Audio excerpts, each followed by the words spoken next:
Assalamu alaikum everyone, good afternoon. I am Umar Suhail. This is my beautiful K20 Corolla and you are watching Nightmare Autos.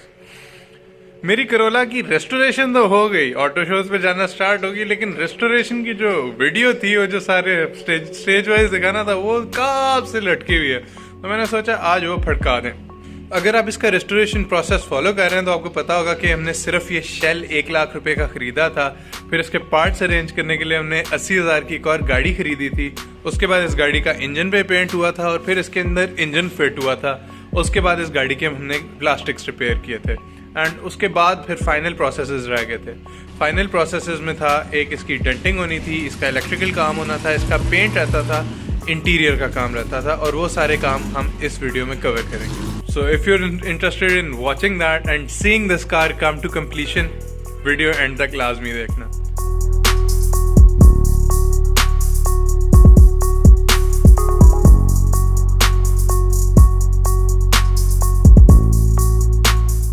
तो अब जैसे आपने last video में देखा था, restoration video में, last video में तो बड़ा कुछ हो गया था।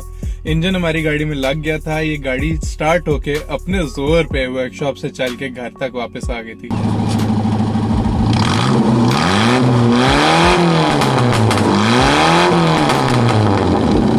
अब गाड़ी हमारी रनिंग में आ गई थी, लेकिन इसके बहुत मेजर काम रहते थे और सबसे इम्पोर्टेंट काम आर्ग्यूबली इसके इलेक्ट्रॉनिक्स रहते थे।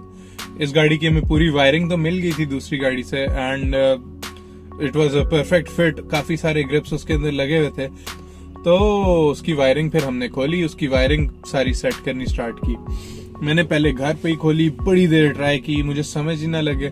जो माहौल था वो आप खुद इस वीडियो में देखें। Before I can fit in the interior, इसका काम होना है इलेक्ट्रिकल का। मैं काफी देर लगा रहा हूँ यार कि मैं खुद कर लूँ इलेक्ट्रिकल का काम, लेकिन इस फ्यूज बॉक्स का अजीब निज़ाम है। इसके अंदर टोटल 2 तारें आ रही हैं और कुछ तारें आ रही हैं जो कहीं जा नहीं रही, मेरी समझ से बाहर है। किसी ने सोचा था फ्यूज बॉक्स लगा दूंगा, ये जो होते हैं प्रॉपर फ्यूजेस, मेरा ख्याल है मेहरान का ही फ्यूज बॉक्स है।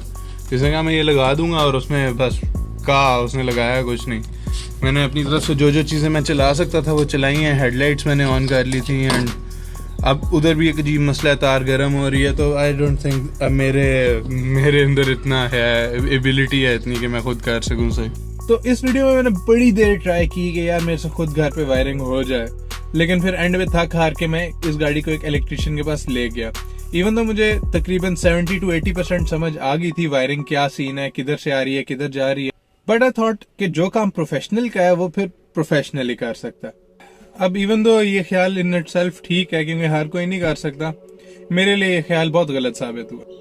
मैं ये नहीं कहूंगा कि भाई उसने सारा ही बेड़ा गर्क कर दिया है और मेरा कोई फायदा नहीं हुआ उससे। इतना जरूर मुझे फायदा हुआ कि उसे देख देख के मुझे समझ आ गई थी गाड़ी के अंदर काम क्या क्या होना है। उसके पास मैं गाड़ी लेके गया, डेली सुबह उसके पास गाड़ी लेके जाता एंड शाम को वापस लेके आता। 1 हफ्ता इसी तरह गुजर गया, रोज सुबह मैं उसके पास गाड़ी छोड़ के जाता, वापस आता तो उसके बहाने सुनता, एदे ए भी है गया, एदे हो भी है गया, एदा ए भी काम होना है, एदा ओ भी काम होना है। करते करते डेली सेम मुझे वही बातें सुनाता था कि अभी इसका ये भी काम होना है, अभी इसका वो भी काम होना है। पूरा हफ्ता इसका काम नहीं हुआ। लेकिन देन अगेन मैं ये नहीं कहूंगा कि उसने बिल्कुल ही कुछ नहीं किया था। फ्यूज बॉक्स उसने चेंज कर दिया था, पिछली लाइट्स की वायरिंग उसने डाल दी थी एंड कुछ उसने ये एक्सेसरीज की तार ऑन कर दी थी। उसके अलावा फ्रंट का जो सारा निजाम था, अंदर इंटीरियर के अंदर जो जो चीजें अभी चल रही हैं, जो जो लाइट्स चल रही हैं, उसमें उसका कोई कारनामा नहीं था। वो सारा कुछ मुझे खुद बाद में करना पड़ा। होता यही है, इनको एक दफा इनके पैसे मिल जाएं उसके बाद आपको तो ये टरखाएंगे बुरे तरीके से। खैर, गाड़ी में घर ले आया और मैंने कहा भाई इलेक्ट्रिकल इंजीनियर तो हम भी हैं, हम भी करके छोड़ेंगे। तो गाड़ी फिर हमारे पास घर आ गई। घर पे तकरीबन फिर 5 दिन इस तरह हुआ कि मैंने खुद ही ट्रेसर बनाया और खुद ही वायरिंग ट्रेस करता रहा, जैसा कि आप अपनी स्क्रीन पे देख रहे होंगे। डिफरेंट इश्यूज थे, इसके इंडिकेटर्स का भी कोई मसला कर लेते। हैजर्ड स्विच मैंने घर के ऊपर इसका पंगा डाला था, हैजर्ड स्विच का कोई इशू चल रहा था, लेकिन समझे जुगाड़ी लगाया, लेकिन चला के मैंने छोड़ा। और टेस्टर लगा के सारी चीजें इसकी एंड जो जो मसले जिन पे वो मुझे लटकाता रहा था, कभी वो इग्निशन के ऊपर कहता है इग्निशन का ये चेंज होगा, वो चेंज होगा, तो in the end all of that was resolved by simple effort. कोई पार्ट्स भी नहीं ज्यादा लगने पड़े एंड इजीली सारा कुछ चल गया। जैसा कि आप देख सकते हैं ईच एंड एवरी लाइट, इसका डिपर का स्विच जैसे बगैर हेडलाइट ऑन किए डिपर चलना चाहिए, डिपर भी वैसे चलाया मैंने, इसके इंडिकेटर्स प्रॉपर चलाए, इसका हैजर्ड स्विच चलाया, डिपर की लाइट चलाई, वाइपर चलाए, और इवन वाइपर की नोजल तक चले जाए ना तो उसकी भी मैंने मोटर इंस्टॉल की। आगे सारी वायरिंग की तरफ चले जाएं तो सारी जो खराब वायर थी वो मैंने रिप्लेस की, एंड मैंने रिलेज भी लगाई, इग्निशन पे रिले लगाई एक, और जो इम्पोर्टेंट रिलेज हैं वो तो लगी ही हुई हैं। उसके अलावा मैंने 2-3 रिलेज एक्स्ट्रा भी लगाई, एक एसी के लिए, एक फॉग लैंप्स के लिए, एंड आगे से जो गाड़ी का निज़ाम है वो अब पूरा सेट डला हुआ है। तो फाइनली हमारी गाड़ी का इलेक्ट्रिकल काम हो गया था। तो अब हम आगे गाड़ी की डेंटिंग की तरफ। गाड़ी की डेंटिंग वैसे तो जाहिरी तौर पे गाड़ी की बॉडी बहुत साफ थी, इसका सामान नया डला हुआ था, बोनट शोनट नए डले हुए थे, दरवाजों की शील्डें नहीं डली हुई थी, लेकिन क्योंकि ये गाड़ी खड़ी रही थी बारिशों में खड़ी रही थी, तो बाहर से इसका काफी कुछ गल गया था। फर्श और फ्रेम इसका पक्का था, लेकिन बाहर से खराब हो रही थी। एक साइड पे इसका डेंट भी बहुत खतरनाक डला हुआ था, एंड फ्रंट भी जरा इसका मिसअलाइन था। कुछ इस तरह की 3-4 चीजें थी जो सारी सेट होने वाली थी। तो खैर स्टार्ट हुआ डेंटिंग का काम। हमारा डेंटर बड़ा मेटिकुलस बंदा था, जहां जरा सा भी डेंट था उसने निकाला, और उसने गाड़ी की चादर जितनी सीधी हो सकती थी की। फ्रंट से इसके बिल्कुल एजेस वो दबे हुए थे, खराब थे। मैंने पिछली गाड़ी का रेफरेंस लिया, इंटरनेट से रेफरेंसेस लिए कि फ्रंट इसका एग्जैक्ट लगता कैसा है, और उस तरह हमने सारा इसका फ्रंट रेडी किया प्रॉपर तरीके से, हर चीज को अलाइन करके सीधा करके। फाइनली ये गाड़ी डेंटिंग वाइज कंप्लीट हो गई। डेंटिंग के बाद बोनट इतना प्यार से बंद होता है ना, मज़ा ही आ जाता है। ये ओए हाय ओए हो होपफुली इंशाल्लाह गाड़ी की बेहतरीन लुक बन रही है। K20 का प्रोजेक्ट हमारा किसी पासे पहुंच रहा है। और डेंटिंग कंप्लीट हो गई थी। एक चीज हमेशा से मुझे चुभती थी हर पुरानी गाड़ी में, मेरा दिल करता था काश यार ये सिस्टम लगाएं कभी गाड़ी में, मजा आएगा। And that was this front splitter. तो पहले तो मेरे डेंटर को समझ नहीं आई मैं चाह क्या रहा था, फिर मैंने उसे स्टेप वाइज इंस्ट्रक्शंस देना स्टार्ट की। मैंने कहा ऐसे एक चादर रखें, ऐसे एक चादर रखें, इसको इस तरह काटें, शेप करें, ये वो। फाइनली शेप करा के मैंने front splitter JDM style 1970s style में रेडी कर दिया। And I don't know about you but to me it looks amazing on this car. Denting वाला काम कंप्लीट हो गया। उसके बाद क्या था, पेंट होना था, और पेंट पे लगने थे पैसे। तो अभी फौरन मेरे पास वो बजट अरेंज नहीं हो रहा था। मैंने क्या किया, जहाँ पेंट होना था वहां पे मैंने बॉडी फिलर लगा दिया, उसको शेप कर दिया सही तरीके से, एंड फिर कुछ अरसा गाड़ी हमने उसी हालत में रखी। फिर क्या हुआ, कुछ अल्लाह की तरफ से सीन बना, थोड़े से मेरे पास पैसे अरेंज हुए, तो मैंने कहा चलो यार अब इस गाड़ी का पेंट करा देते हैं। तो इस तरह था कि हजारा ऑटोमोटिव कम्युनिटी के शो में कुछ दिन रह गए थे, एंड गाड़ी हमारी वो जो है उसका पेंट, वो मैंने पेंटर की रेसें लगवा दी कि हजारा ऑटोमोटिव कम्युनिटी का शो आ रहा है, मैंने जाना है। फैसलाबाद से भी, फैसलाबाद ओल्ड कार स्कूल वाले आ रहे थे, तो उन्होंने भी कहा कि यार आप भी पहुंचे क्योंकि ये शो है, बड़ा फिट है, आप आएंगे, हमारी 274 मॉडल्स इकट्ठी खड़ी होंगी तो बड़ा अच्छा होगा। तो खैर मैंने फिर पेंट वाला प्रोसेस स्पीड अप करा दिया। हुआ ये कि हजारा ऑटोमोटिव कम्युनिटी का शो फाइनली हो गया कैंसिल, डिले होते होते ही कैंसिल हो गया। लेकिन पेंट का प्रोसेस हमारा लंबा ही चला। फिर उसके बाद पेंट का प्रोसेस क्यों लंबा चल रहा, क्योंकि मैं पेंटर को पेंट नहीं करने दे रहा था। मैं कहता था यार पेंट के अंदर मुझे ढल के ना नजर आए, क्योंकि कुछ टाइम के साथ स्टैंडर्ड्स बंदे के बढ़ जाते हैं। स्टारलेट में बहुत ढल के थी, पिछली वाली करोला के अंदर बहुत ढल के थी। मैंने कहा इस गाड़ी के पेंट में ढल के नहीं आनी चाहिए कम से कम। तो पेंट प्रेपरेशन में ही मैंने उसका इजीली 3-1 हफ्ते लगवा दिए। अब फाइनल पेंट का टाइम आ गया था। उसने मुझे अश्योरिटी दी कि इस गाड़ी की का जो बोनट है, इस गाड़ी की डिक्की, इस गाड़ी की छत जो है, इनकी मैं आपको गारंटी देता हूँ। तो बाकी गाड़ी की साइड पे शील्डें वगैरह हैं वो उनमें 19-20 हो जाती है, क्योंकि ऑब्वियसली दरवाजों की शील्डें जरा सेट करनी मुश्किल होती हैं। मैंने उसकी गारंटी सुन ली, मैंने कहा कर दो, एंड उसने किया वही तो जो फिर पेंटर्स ने करना होता है। उसकी गारंटी का कोई फायदा नहीं था, इवन दो उतनी ज्यादा नहीं, लेकिन छत पे भी डल के हैं, बोनट पे भी डल गए हैं, डिक्की पे भी डल के हैं। कोई बात नहीं यार, अब क्या कर सकते हैं। पेंट हो गया था। Despite the small reservation, paint की क्वालिटी बहुत अच्छी थी, पेंट की शाइन बहुत अच्छी थी, and finally seeing the car painted, यार हद हो गई थी। जो चीज मैं लेके आया था, जो इसका कबाड़ हुआ पड़ा था, एंड फाइनली जब उसके ऊपर एक स्मूथ इतनी ब्यूटीफुल पेंट की लेयर हुई थी, यार गाड़ी पहचानी नहीं जा रही थी। तो एट दिस पॉइंट गाड़ी की इलेक्ट्रिकल कंप्लीट, गाड़ी की डेंटिंग कंप्लीट, गाड़ी का पेंट कंप्लीट। अब मेन दो चीजें रह गई थी, एक गाड़ी का इंटीरियर और छोटे मोटे जो पार्ट्स गाड़ी के बाहर लगने हैं। अब ये जो छोटे मोटे पार्ट्स मैंने बोल दिया ना गाड़ी के बाहर जो लगने हैं, ये असल तंग करने। तो फाइनली हम आ जाते हैं इंटीरियर पे, and you are just looking at it. Interior इसका बहुत खूबसूरत है, रूम इसका बहुत तैयार हुआ है। डोर कार्ड से लेके, सीट्स की स्टिचिंग से लेके, छत और फ्रंट डैशबोर्ड, इन सारों की स्टिचिंग मैंने मैच कराई।